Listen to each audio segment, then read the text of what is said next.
ওইখানে করতে পারে, স্বরাষ্ট্র মন্ত্রক যদি এসে এ রাজ্যে প্রোগ্রাম করতে পারে, এ রাজ্যেরই একটা দল যেটা ইন্ডিয়ান সেকুলার ফ্রন্ট এ রাজ্যে কন্টেস্ট করছে, তার অনুমতি দিচ্ছে না। এই যে রাজনৈতিক প্রতিহিংসা বা গণতন্ত্র হরণ করার একটা প্রচেষ্টা, এটাকে বাংলার মানুষ সহ্য করবে না। আগামী দিনে গণতন্ত্র প্রক্রিয়ায় মানুষের বাঁচার অধিকারের জন্য ইন্ডিয়ান সেকুলার ফ্রন্টের সমর্থন করবে, এতটুকু আমরা আশা করছি। কালকে যে আপনারা সবাই এই জায়গায় করবেন, কত মানুষের সমাগম হতে পারে? দেখেন, আমরা ইন্ডিয়ান সেকুলার ফ্রন্ট মানুষের উপর বিশ্বাসী, গণতন্ত্রের উপর বিশ্বাসী। আমরা আমাদের দলগতভাবে কল দিয়েছি। এ বাংলার বা ভাঙড়ের অগণিত মানুষ যেভাবে বঞ্চিত হচ্ছে, লাঞ্ছিত হচ্ছে, আমরা আশা করছি বাংলার মানুষ সেখান থেকে নিজেদের অধিকার বুঝে পাওয়ার জন্য একটা বড় জমায়েত দেবে বলে আমরা মনে করছি। আমরা এইভাবে কোনোদিন বলতে পারবো না শাসক দলের মতন যে 2-5 লাখ লোক হয়েছিল। আমরা গণতন্ত্রের উপরে এবং মানুষের উপর বিশ্বাস করি। সেই মানুষের কলে যেভাবে মানুষ আজকে নিজের অধিকার পাওয়ার জন্য নির্দিষ্ট একটা প্ল্যাটফর্ম খুঁজছে, আর ইন্ডিয়ান সেকুলার ফ্রন্ট হচ্ছে একটা ভালো প্ল্যাটফর্ম। সেই প্ল্যাটফর্মের কল যখন দিয়েছে, আমরা আশা করছি যে মাঠ আমরা নিয়েছি, এই মাঠটা হয়তো ছোট হয়ে যাবে। আমরা দেখেছি যে পঞ্চায়েত ভোটে ভাঙড়ে দুমদুমার কাণ্ড ঘটেছে এবং বেঙ্গল পুলিশের উপরে আপনাদের বিভিন্ন অভিযোগ ছিল যে তারা পক্ষপাতিত্ব করছে, তৃণমূলের যারা ভাঙড়ের নেতা আছে তাদের সঙ্গে গটাপ করে চলছে, আপনাদের সঙ্গে দুর্ব্যবহার করছে। সেই জায়গায় আমরা দেখলাম যে আমাদের রাজ্যের মুখ্যমন্ত্রী ঘোষণা করলেন যে কলকাতা পুলিশের আন্ডারে ভাঙড়কে আনা হবে এবং ভাঙড়কে আনা হয়েছে। আমরা দেখতে পাচ্ছি যে কলকাতা পুলিশ ভাঙড়ের দায়িত্ব নিয়ে নিয়েছে। আমরা যতদূর দেখলাম যে কলকাতা পুলিশ আপনাদের সঙ্গে বন্ধুত্বের হাত বাড়িয়ে দিয়ে ছুটে যেতে হয়, কি বলবেন? দেখেন, এইটাই তো গণতন্ত্রের হত্যা করা হয়। গণতন্ত্রকে হত্যা করার জন্য তৃণমূল কংগ্রেস উঠে পড়ে লেগেছে,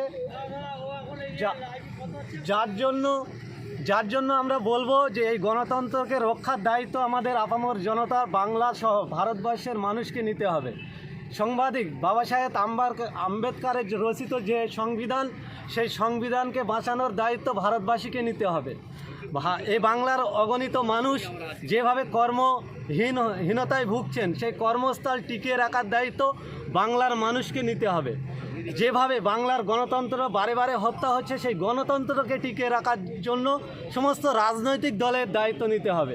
কিন্তু অত্যন্ত দুঃখের সঙ্গে আমরা বলছি, যে রাজনৈতিক দলটা আজকের পশ্চিমবঙ্গে শাসক দল বলে পরিচিত হয়েছেন, তাঁরা একসময় মিথ্যা আশ্বাস দিয়ে, মিথ্যা ছলনা দিয়ে এই রাজনীতির দলে তিনি ক্ষমতা দখল করে মসনদে বসে আছে। এই মমতা বন্দ্যোপাধ্যায়, আমার রাজ্যের মাননীয় একসময় বলেছিলেন যে তিনি বেকারত্ব দূর করবে। তিনি প্রতিশ্রুতি দিয়েছিলেন 10,000 মাদ্রাসা অনুমোদন দেবেন।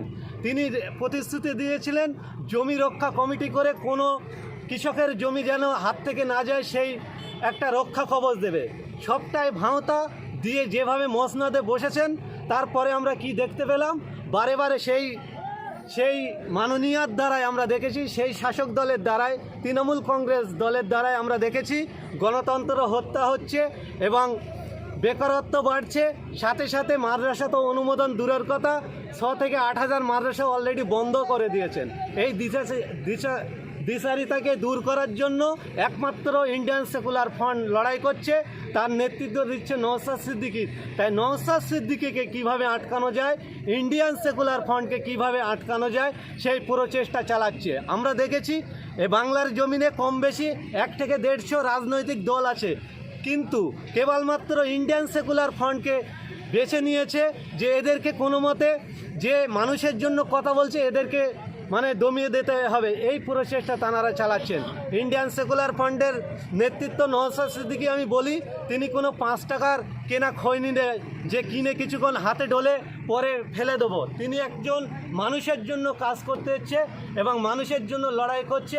তার মূল উদ্দেশ্য ক্ষমতা দখলের জন্য নয়, সমাজ পরিবর্তন করার জন্য তিনি এসছেন।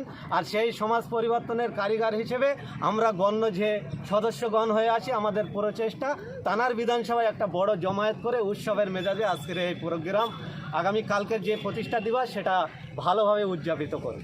আমরা দেখেছি যে 21শে জুলাইয়ে ভিক্টোরিয়া হাউসের সামনে তৃণমূলের একটি বিশাল বড় জমায়েত হয়। তারপরে দেখলাম যে ইদানিং অমিত শাহ, বিজেপির এবং আমাদের কেন্দ্রীয় স্বরাষ্ট্রমন্ত্রী সেই ভিক্টোরিয়া হাউসের সভা করে গেলেন, কিন্তু দুর্ভাগ্যজনকভাবে আপনাদেরকে সেই জায়গায় সবার অনুমতি দিলেন না, কি বলবেন? দেখেন, এইটাই তো বলে দিদি মোদির ম্যাজিক, যেটা বীজমূল বলে। আমরা তো জানি যখন 21শে জুলাই